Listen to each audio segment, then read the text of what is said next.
요한 2서 1장. 장로인 나는 택하심을 받은 부녀와 그의 자녀들에게 편지하노니, 내가 참으로 사랑하는 자여, 나뿐 아니라 진리를 아는 모든 자도 그리하는 것은 우리 안에 거하여 영원히 우리와 함께할 진리로 말미암음이로다. 은혜와 긍휼과 평강이 하나님 아버지와 아버지 아들 예수 그리스도께로부터 진리와 사랑 가운데서 우리와 함께 있으리라. 너의 자녀들 중에 우리가 아버지께 받은 계명대로 진리를 행하는 자를 내가 보니 심히 기쁘도다. 부녀여, 내가 이제 네게 구하노니 서로 사랑하자. 이는 새 계명같이 네게 쓰는 것이 아니요 처음부터 우리가 가진 것이라. 또 사랑은 이것이니 우리가 그 계명을 따라 행하는 것이요 계명은 이것이니 너희가 처음부터 들은 바와 같이 그 가운데서 행하라 하심이라. 미혹하는 자가 세상에 많이 나왔나니 이는 예수 그리스도께서 육체로 오심을 부인하는 자라. 이런 자가 미혹하는 자요 적그리스도니, 너희는 스스로 삼가 우리가 일한 것을 잃지 말고 오직 온전한 상을 받으라. 지나쳐 그리스도의 교훈 안에 거하지 아니하는 자는 다 하나님을 모시지 못하되, 교훈 안에 거하는 그 사람은 아버지와 아들을 모시느니라. 누구든지 이 교훈을 가지지 않고 너희에게 나아가거든 그를 집에 들이지도 말고 인사도 하지 말라. 그에게 인사하는 자는 그 악한 일에 참여하는 자임이라. 내가 너희에게 쓸 것이 많으나 종이와 먹으로 쓰기를 원하지 아니하고 오히려 너희에게 가서 대면하여 말하려니와, 이는 너희 기쁨을 충만하게 하려 함이라. 택하심을 받은 내 자매의 자녀들이 네게 문안하느니라.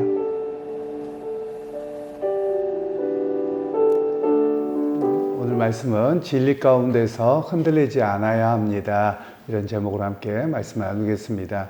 오늘 요한 2서는 사도 요한이 이제 자기만 남았고, 사도 중에는 자기만 남았고, 그리고 수많은 초대 그리스도인들이 다 이 땅을 떠났습니다. 그런 가운데서 이제 2세대, 3세대로 신앙이 넘어갈 때 핍박과 여러 가지 상황에서 불안해합니다. 그리고 그런 틈을 타서 이단들이 등장하게 되었습니다. 그런 가운데서 바로 믿음 가운데서 서로 든든하게 서야 될 뿐만 아니라 또 서로가 사랑함으로 섬기는 것이 바로 그리스도인의 본분이요 교회의 공동체인 것을 이야기를 하고 있습니다. 그러면서 오늘 교회 안에 어떤 이들이 있느냐에 대한 바른 이해를 갖도록 합니다.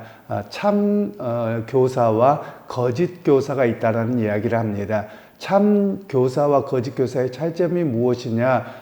주께서 우리에게 말씀하신 바를 바르게 가르치고 그 진리를 따르는 것이고, 거짓 교사는 자기의 유익을 따라서 또는 잘못된 교리와 잘못된 문화적인 것으로 인해서 신앙을 왜곡하는 것을 바로 거짓 교사다라고 이야기를 합니다. 그러면서 그 거짓 교사가 결국 이단들이며 또 예수 그리스도를 부인하는 자다라고까지 이야기를 하고 있는 내용들입니다. 그래서 사도 요한은 말씀에 바르게 서서 참 교사를 영접할 뿐만 아니라 또한 너희가 믿음에서 하나님의 백성으로 서로가 사랑하는 가운데 흔들리지 않는 공동체로 서도록 그렇게 마지막 당부의 메시지를 주고 있는 내용입니다. 그러면서 1절에서 2절 말씀에는 장로인 나는 너희 부녀에게 편지를 쓴다 이렇게 말씀합니다. 그러면 사도 요한이 왜 장로라고 쓰고 있는가에 대한 이해를 좀 잘 하실 필요가 있겠습니다. 성경에 정확하게 나오지 않았습니다만 이 표현들을 보면 지금 요한이 요한 2서를 쓰고 있는 교회 공동체는 유대적 배경이 무척 강했던 교회로 보여집니다. 왜냐하면 장로라는 표현은 유대인들이 일반적으로 썼던 표현들이고요. 그리고 로마인들, 헬라인들, 이방인 세계에서는 감독이라는 말을 씁니다. 물론 주교라는 말로도 요즘에 쓰기는 합니다만 일반적으로 감독이라고 씁니다. 이 감독이라는 말은 세상에서는 총독이라는 말과 같은 단어고요. 그리고 이 장로라는 말은 유대인 세계에서 그들이 출애굽에서 가나안 땅에 들어가서 지역마다 그 지역을 이끌어가는 이렇게 옛날로 이야기하면 우리나라의 동네의 뭐 이장이다, 어른이다 이런 개념이 원래 장로라는 개념입니다. 그래서 이것이 교회 안에서 사용되어질 때는 교회 장로다라는 말은 오늘날의 장로님을 이야기하는 것은 아니고 당시에 바로 교회의 사역자들을 이야기합니다. 그래서 이 장로라는 표현은 바로 유대적 배경 속에 있어서 그들은 교회의 지도자들이었고 또 말씀 사역자들에 대한 이야기를 바로 이 장로라는 표현을 하고 있습니다. 그래서 오늘날의 장로라는 표현은 사실 나중에 교회의 여러 가지 직분과 섬김을 위해서 만들어진 것이고 성경에서 말하고 있는 장로나 집사와 오늘 우리가 알고 있는 장로 집사와는 좀 다른 개념입니다. 성경에서 말하는 집사라는 개념도 사역자를 이야기합니다. 오늘날의 교회의 어떤 평신도를 이야기하는 것은 아니고요. 그래서 좀 이렇게 구분해서 이해를 우리가 하시면 좋겠습니다. 그러면서 오늘 이 사도 요한은 말씀하기를 부녀자들에게 편지를 쓴다라고 이야기를 합니다. 그러면 오늘날도 교회가 비슷합니다만 이때 당시에도 부녀자들이 교회 공동체의 주 구성원을 이루고 있었음을 이야기를 합니다. 그러면서 왜 이런 일들이 발생했느냐라고 우리가 좀 역사적으로나 배경을 좀 이해를 하자면 당시에 여자분들이 훨씬 더 신앙에 대한 관심도가 높지요. 지금도 마찬가지입니다. 그뿐만 아니라 당시에는 전쟁에 나가서 남자들이 많이 죽게 되는 그런 상황입니다. 그렇기 때문에 바로 부녀들이 더 교회 공동체 안에 더 많이 남아 있었던 상황입니다. 그런데 이들 가운데 이단들이 침투합니다. 이단들은 여러 종류가 있는데요. 특별히 영지주의라고 하는 이단이 초대교회 때부터 생겼습니다. 영지주의라고 하는 이단의 영향이 오늘날 교회 안에 여전히 남아있다고 보는 것이 옳은 것 같습니다. 이 영지주의 이단이라고 하는 것은 어떤 것이냐면 영적인 것은 거룩하고 착한 것이고 그리고 영혼이 구원받아야 된다. 이것만을 이야기하는 것이 영지주의입니다. 그리고 이 몸은 육체고 썩어질 것이고 세상은 멸망할 것이고 이렇게 완전히 이분법 속에서 생활하는 사람들이 바로 이 영지주의입니다. 이런 영지주의의 영향이 우리가 아시는 것처럼 뭐 이렇게 어디 자기들끼리만 산다고 들어가고 하는 이단들의 대부분이 이런 영지주의의 영향을 많이 받아갖고 있습니다. 한국 교회도 전혀 없는 것은 아니지만 그런 것 때문에 자기들끼리 거룩하고 자기들끼리 믿는 자가 14만 4천이어야 되고 뭐 이런 이야기를 계속하는 사람들은 전부 다 이 영지주의의 영향이 한국 교회에 굉장히 강하게 남아있다 이렇게 이해하시면 좋을 것 같습니다. 그러면서 오늘 이 본문에서는 조금 더 왜 부녀들에게 이렇게 강조해서 이야기하느냐를 좀 이해할 필요가 있습니다. 그런 이유는 여자분들이 이단에 넘어가기가 쉬운 당시의 배경이었습니다. 왜냐하면 오늘날은 남성이나 여성이나 동일하게 정보를 듣고 또 교회에서 어떤 대화들을 하고 이런 것들이 더 쉬웠습니다. 그런데 2000년 전에는 여성분들에게는 그런 사회적인 이렇게 이해가 잘 되지 않았던 시대입니다. 그렇게 되면 어떻게 되냐면 사회적으로 고립되어져 있다 보면 쉽게 누가 정보를 준다, 뭘 한다, 그러면 사람들 혹하게 되거든요. 바로 그런 가운데서 이런 영지주의 이단에 넘어가게 됐습니다. 그리고 사회적인 고립과 교회 안에서도 그런 모습 속에서 사람들이 신비한 체험을 하게 됩니다. 기도하다 뭐하다 그러면 뭔 체험이 있다 이러면 야 그거 찾아와서 이런 건 영적인 거야, 이건 특별한 신비의 영역이야, 너만 그래, 이런 이야기들이 자꾸 되는 것이죠. 그러면서 이들에게 어떤 게 있느냐면 사도들이나 많은 교회의 사역자들이 그런 신비한 어떤 은사 부분을 이야기를 하지 않는 겁니다. 그러니까 이 사람들이 모여지는 것이 은사나 뭐나 이런 쪽으로 치우쳐지는 거예요. 그러면서 그들이 진리의 말씀과 이런 것보다도 뭐에 마음을 빼앗기느냐, 나타난 현상에 마음을 더 빼앗기는 겁니다. 그래서 그들이 이단으로 빠지게 된 것이죠. 실제로 우리 한국교회도 보면 이단적인 요소가 상당히 많이 영향에 우리가 있는 이유가 있습니다.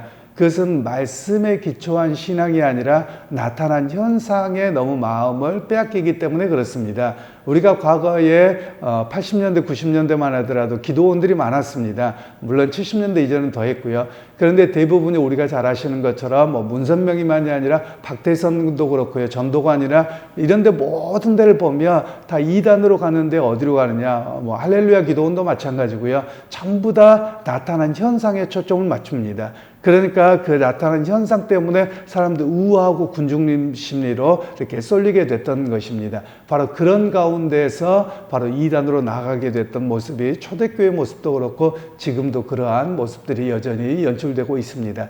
그런 면에서 제가 종종 말씀을 드렸습니다만 우리가 기도하거나 또는 어떤 신비한 체험이 있다라는 건 어떤 면에서는 이해가 되는 것이고요. 또 그 자체가 바르게 있으면 우리가 용납할 수 있습니다. 그런데 실질적으로는 대체적으로 보면 사람들은 그것만 봅니다. 그것이 우리 기독교에만 있느냐는 겁니다. 예를 들면 우리가 방언한다, 방언하실 수 있습니다. 또 하나님께서 주신 좋은 기도에 하나님과의 의사소통하는 좋은 일입니다. 그런데 우리만 있느냐라는 겁니다. 또 신유의 은사 병 낫는 거 우리만 있냐는 겁니다. 타 종교에도 다 있습니다. 그러니까 여러분 이것을 쫓아가면 안 됩니다. 이것은 나타난 종교적 현상입니다. 또 우리가 기도를 열심히 하다 보면 하나님과의 기도의 제목 속에서 방언할 수도 있고요. 또 때로는 신비한 체험이 있을 수 있습니다. 그 자체를 뭐 잘못됐다 없다 이런 이야기를 하는 건 아닙니다. 제가 오늘 메시지를 잘 들으셔야지 여러분이 오해가 없을 것 같은데요. 그 자체가 하나님을 만나고 그 자체가 은혜로만 끝나서 문제입니다. 그것은 타 종교에도 일어납니다. 그런데 이런 종교적인 깊은 곳에 나갈 때 하나님의 역사가 있는데 우리의 기초는 눈에 보이는 현상이 아니라는 겁니다. 우리의 믿음의 기초는 예수 그리스도의 십자가의 은혜요. 그리고 주께서 우리에게 주셨던 말씀에 기초한 신앙이고요. 그것에 의해서 다른 은사가 주어졌을 때 감사함으로 받으면 됩니다. 그런데 이것만 쫓아가서 한국교회가 다 이단으로 빠지게 되는 그런 영향이 많이 있다라는 것입니다. 그러기에 여러분 우리의 신학의 기초는 신비한 체험이 아닙니다. 신비한 체험이 아니라 철저하게 말씀 위에 있어야 함을 우리에게 말씀하고 있는 내용이지요. 오늘날 수많은 이단들을 보면 많은 사람들이 거짓에 속아 넘어갑니다. 그 이유가 있습니다. 그것은 우리 한국교회가 과거에 저도 어렸을 적에서부터 보면 지금 생각해 보면 목사님들이 참 잘못 가르쳤어요. 죄송하지만. 왜냐하면 어렸을 적에 듣던 이야기들이 뭐냐면 나는 영예를 한다, 나는 말씀을 쪼갠다 이런 이야기를 참 많이 했었어요. 그런데 이게 전부 다 영지주의의 영향이고요. 잘못된 해석입니다. 왜냐하면 영예라고 하는 것은 우리가 알레고리적 해석이라고 해서 잘못된 해석으로 신학교에서 배웁니다. 그런데 성도들에게 혹하기 좋거든요. 그래서 영예라고 해서 이야기를 합니다. 대표적으로 이 영예라고 하면서 어디까지 나가냐면요. 우리나라의 이단들 중에 이단의 근원이 그렇습니다. 아마 김신자라고 하는 여자분이 이분이 은혜를 받으면서 또 신비한 체험을 합니다. 그래서 그분의 아류작들이 나오게 되는데 우리가 잘 아시는 문선명, JMS, 신천지, 또 하나님의 교회 전부 다 여기서 나온 사람들입니다. 이 사람이 뭐냐면 신비적 체험을 합니다. 그러면서 그 신비적 체험 자체가 신앙이라고 이야기를 하는 겁니다. 그러면서 이 신비적 체험 가운데 어떤 것이 있느냐? 바로 선악과를 대표적으로 이야기할 때 영예라는 것으로 합니다. 선악과가 뭐냐? 선악과를 따먹었다라는 말은 성적으로 타락한 것이다 라고 이야기를 합니다. 그래서 회복하는 게 뭐냐? 성적으로 회복되어야 된다. 그래서 피가름의 이야기가 나오고요. 결국 그러다가 이 이단들의 그 괴수들이 자기와 성을 통해야 된다 라는 이야기까지 나가는 겁니다. 이게 일반적으로 한국교회 안에 펼쳐져 있는 상당한 이단들의 심각성입니다. 그런 면에서 오늘 우리가 잘 기억할 필요가 있습니다. 말씀을 성경을 엉뚱하게 해석하는 곳에 가지 않아야만 합니다. 하나님의 말씀은 앞뒤 문맥을 통해서 그리고 역사적 배경 속에서 이해하는 것입니다. 그런데 우리는 성경을 볼 때 어떻게 하냐면 단어만 봅니다. 글자만 봅니다. 그래서 예를 들면 제가 예전에 어떤 이단에 있다고 오신 분의 이야기를 들었는데 성경을 이야기를 나올 때 뭐 빨간색 나오고 흰색 나오고 그러면 그거 봐라 천주교 이야기한다 아니면 기존 교회 비판한다 맨날 이런 식으로 해석을 하는 겁니다. 그리고 특별히 그 해석을 할 때 예수님께서 비유로 말씀하신 것을 아무나 비유 해석하지 못한다, 이러면서 이야기를 하는 겁니다. 그런데 성경을 조금만 읽어보면 예수님께서 비유로 말씀하시고 제자들에게 그 비유의 의미를 해석해 주셨어요. 그런데 그걸 읽지 않는 겁니다. 이해하려고 하지 않아요. 그러니까 이 이단들의 해석에 다 넘어가 버리는 그런 상황들이 많은 사람들이 생겨버렸습니다. 심지어 목사들조차도 이단들에 빠져서 그 이단 앞에 있는 그런 목사들도 종종 있습니다. 그러니까 얼마만큼 우리가 말씀에 기초하지 않고 있는 신앙인가에 대한 이야기를 하고 있지요. 바로 이 요한 시대부터, 그러니까 이때가 AD 80년경입니다. AD 80년경부터 교회 안에는 숱한 이단들이 있었고 오늘날도 그 이단으로 우리를 넘어뜨리려고 하는 일들이 굉장히 많다라는 것을 우리가 기억할 필요가 있겠습니다.